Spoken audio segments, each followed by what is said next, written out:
The Anti-Corruption Front raises allegations that an unshameful attempt is underway to sweep the coal scam under the carpet in a manner reminiscent of the attempts undertaken to cover up the bond scam through a so-called three-member committee. The Anti-Corruption Front requests the Auditor General to inquire about the issue from the CEB in a backdrop where the Auditor General's query was not answered by them even after 4 months.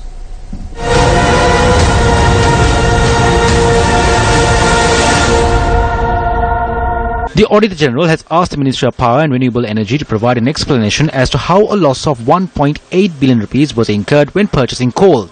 Considering a petition that was filed by a private company, the Supreme Court stated that the transaction has shocked the conscience of the court. With the allegations that are raised, the Ministry of Power and Renewable Energy appointed a three-member committee comprising of Professor Lakshman R. Watawala, Professor Janaka B. Ekanayaka, headed by Professor KKYW Pereira.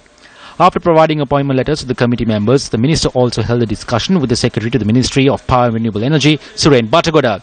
Bhattagoda is also a member in the Standing Cabinet-appointed Procurement Committee that is involved in the transaction. Issuing a communique, the Anti-Corruption Front says that the appointment of a committee to look into this issue, even when the Supreme Court and the Auditor General's Department has pointed out the mistakes in the coal deal on 2 separate instances, is an attempt to cover up the incident. The front says that the newly appointed committee will try to show that the Supreme Court and the Auditor General is wrong. They state that the appointment of a three-member committee to provide answers to the Superior Judiciary and the Auditor General's Department, which is a constitutional institute, is similar to wearing a loincloth to combat diarrhea.